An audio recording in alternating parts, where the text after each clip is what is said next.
Greetings, and welcome to A Year of Movies, a Planet Geek production. For this project, we are using the Ivan Walters reference book of 365 films to watch on the day they happened. Each day, we watch a movie associated with the date we are watching it on. Alright, and as it is the 14th of May, we are going to be watching Beyond the Sea from 2004, directed by Kevin Spacey and starring Kevin Spacey. Now, I will admit I am fully aware of this particular movie existing and the things that went into the making of this particular movie and the hype that was put up because of this being basically a Kevin Spacey production. But I did not get around to seeing this, and as a matter of fact, this was my actual first time watching it. And as I had already mentioned, not only does this movie star Kevin Spacey, but it also stars Kate Bosworth, Bob Hoskins, John Goodman, Brenda Blythen, Caroline, Aaron, Greta Scacchi. So this is basically a biography of the life and career of Bobby Darin, starting off at a point in his life where he's actually working on a film about his life, and the movie sort of twists and turns into an interesting sort of dream-like state of getting the story across to the audience. We jump back and forth along Bobby's life. We have a protagonist of a child version of Bobby Darin, almost kind of sort of haunting the adult Bobby Darin throughout the whole entire thing.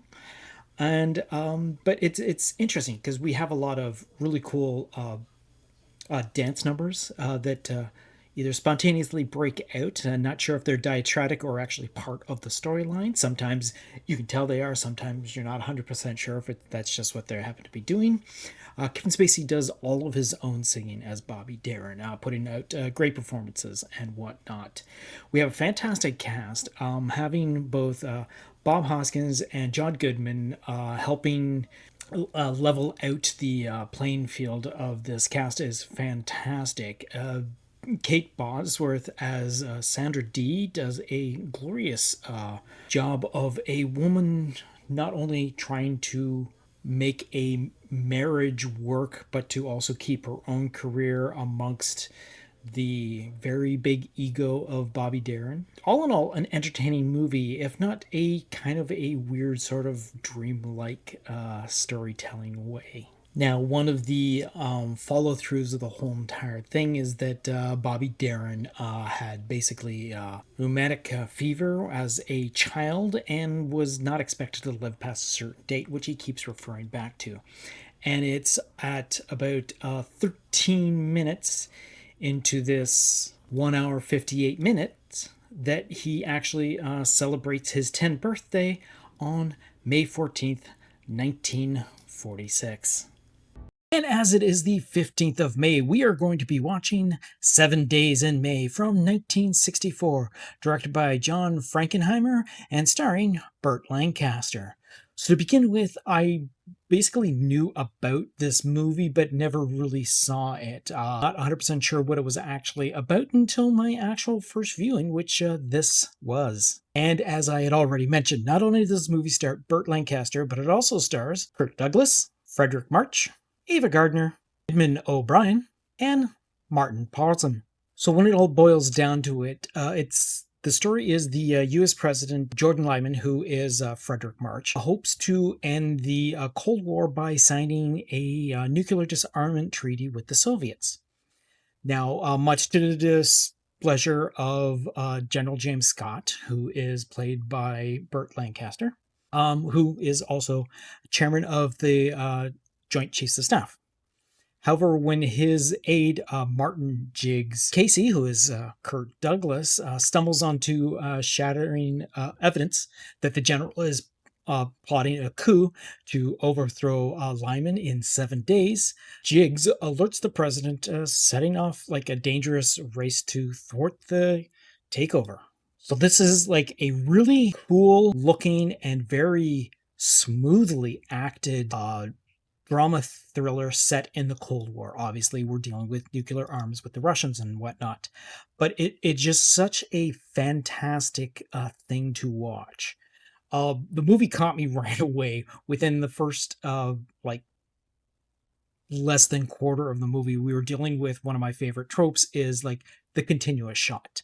We have these fantastic actors delivering these long monologues in like minute and a half full shots, moving cameras and everything. People shifting around and whatnot, just fantastic. And like I said, it happens a few times throughout the movie, and there actually are sequences later that seem to get sliced up to have inserts of other actors, but when we go back to the original shot, it looks like, oh no, this is totally still the exact same shot. So it's basically nothing but like extended shots that just unfortunately get chopped up when you have to show like the person who's back to the camera during the conversation on the one shot to include them in the shot. But still, we're dealing with like the top actors of the day as well. And there's no, I mean, this is the perfect example of why these people are the top of the top in Hollywood at the time.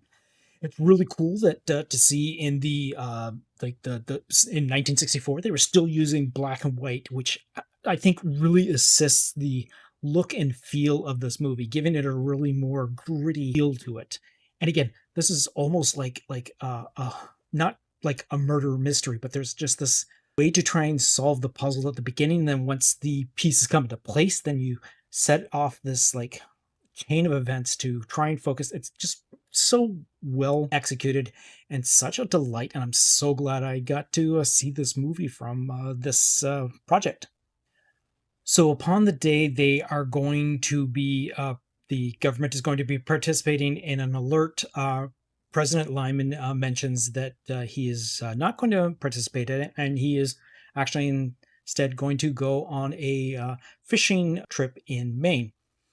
And that happens on May 15th of this story. Now, we're not actually given a year that this movie does take place, but we are given a countdown of days as they happen throughout the movie, and we get to experience them all.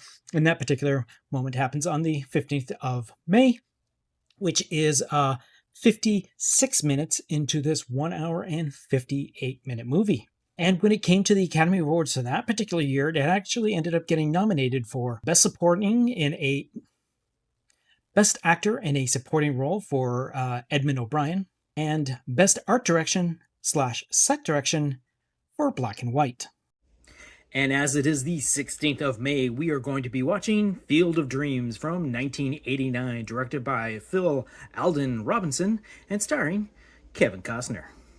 So upon its initial release, this was a big deal, this movie. There were people clamoring to see this. The box office was doing fantastic totals, and everyone loved this movie. Barely anyone found problems with this movie.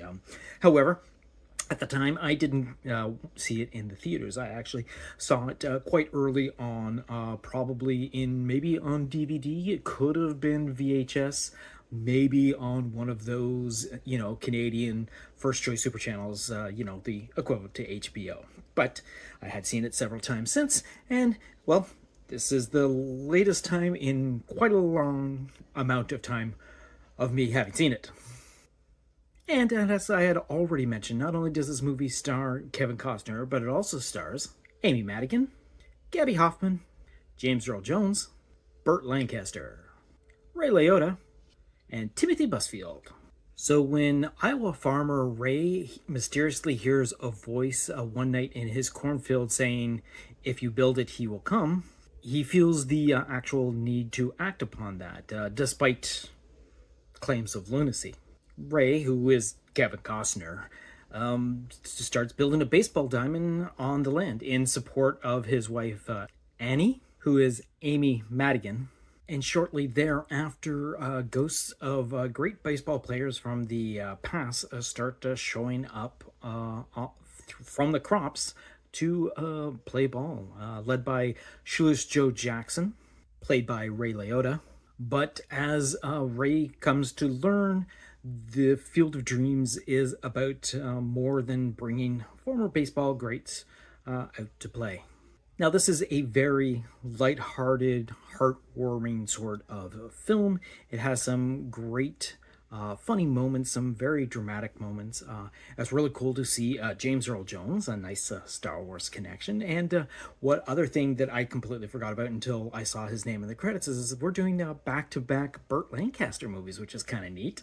At one point, Ray believes that the he in the voice is actually Terrence Mann, who is James Earl Jones, and he decides to travel to Boston to persuade Terrence Mann to attend a Red Sox game at Fenway Park, which happens to be on February 16th, on May 16th, 1988, which is about 44 minutes into this 1 hour and 47-minute movie.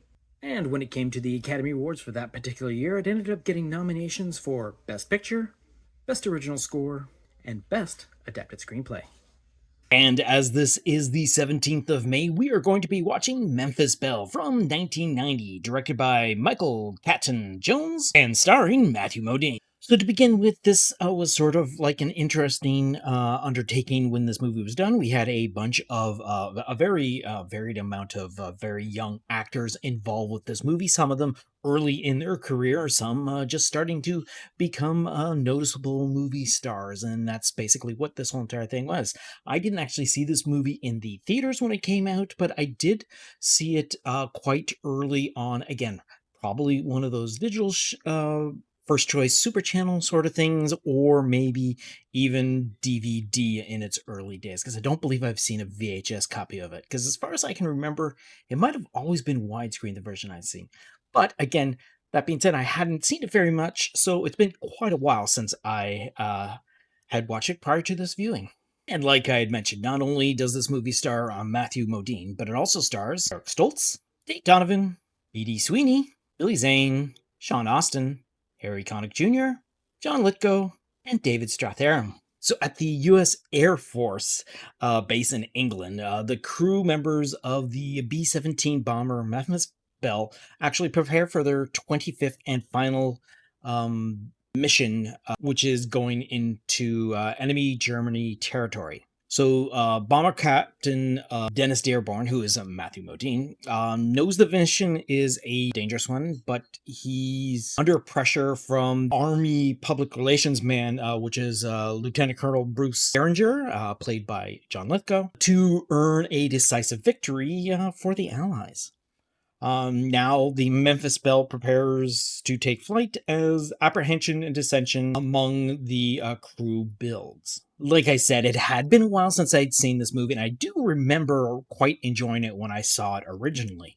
Now, this movie is, first of all, much shorter than I had remembered it being, or thinking that a movie of this sort of storyline should be much longer than it really is. But that not being said, it's a enjoyable thing to see, because again, when you're dealing with an ensemble cast where everyone gets a chance to be on screen and tell their story, develop their character, it's very enjoyable to witness. The time period of this movie is very short. We start on one day, end on another, pretty much, and that's pretty much it. But it is a kind of a fun ride to witness. Now, here's where some things don't quite sort of age well. Some of the special effects for this movie are not the best.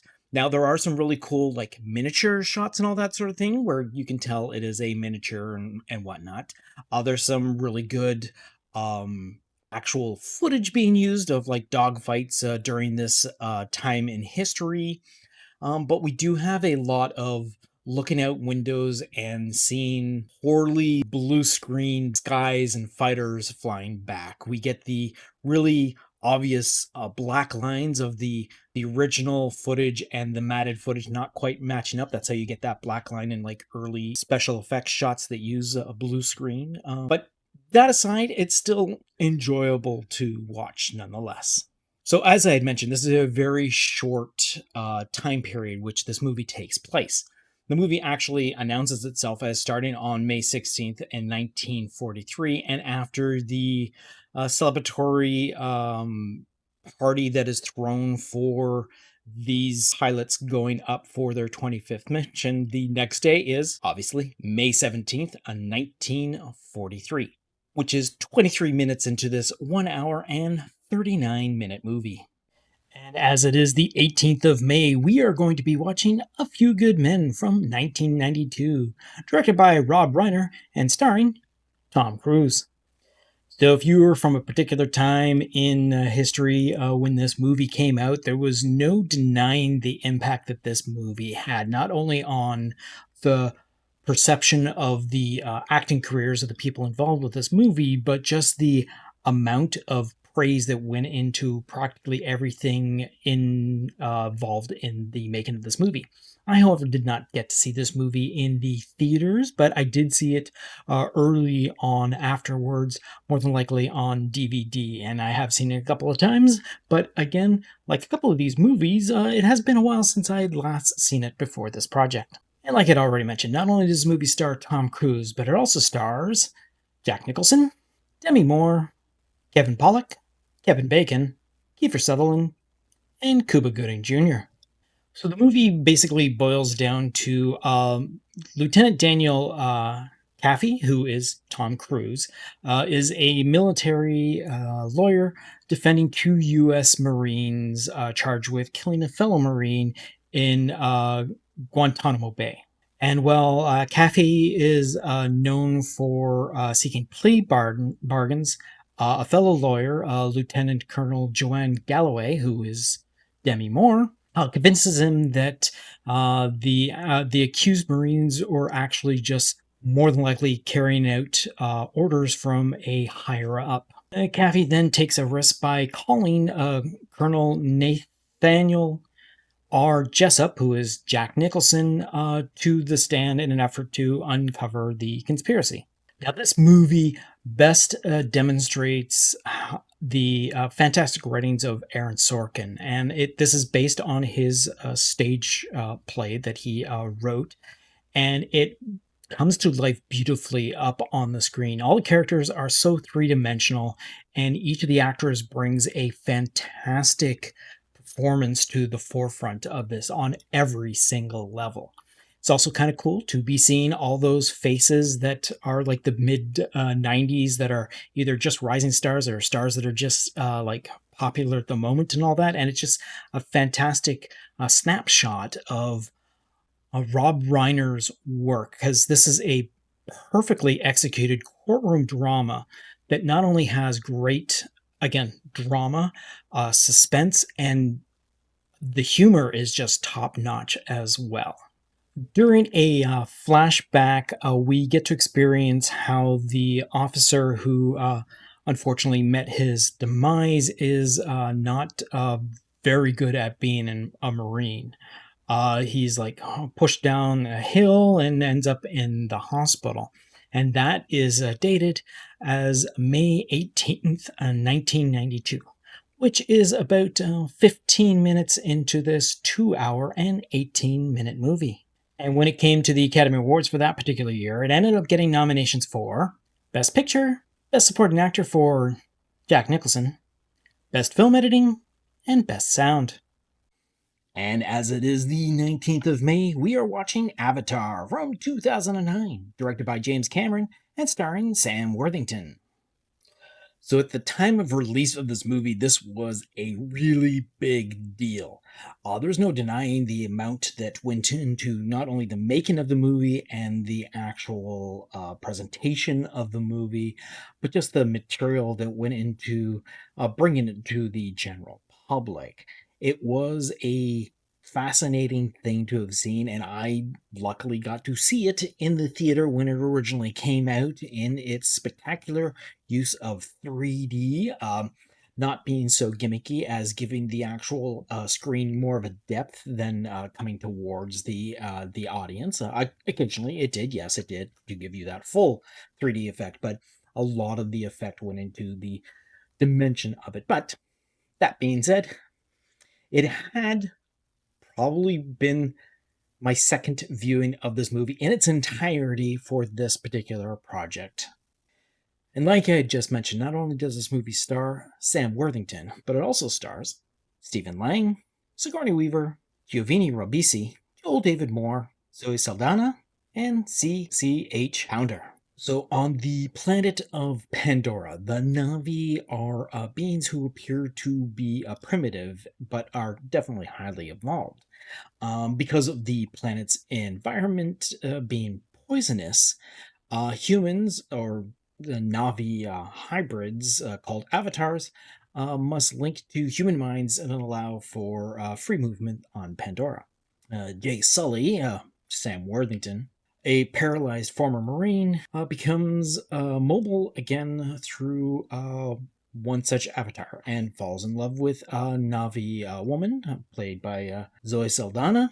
As a bond with her grows, he is drawn into a battle over the survival of the world. And like I said at my introduction, the visuals of this movie to date still hold up.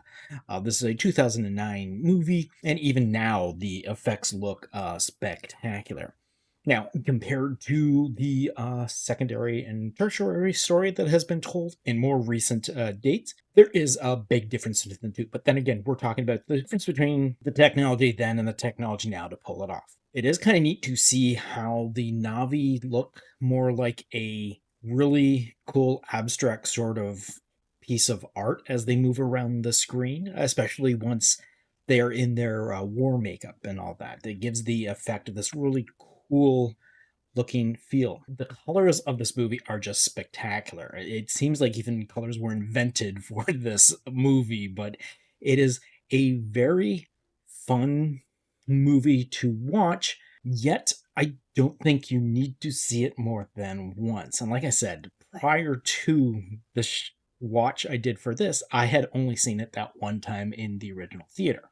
Now, throughout the movie, Jake Sully is documenting his progress from the through the Avatar program, and his initial video logs actually start on May 19th, 2154, which is about 3 minutes into this 2 hour and 42-minute movie.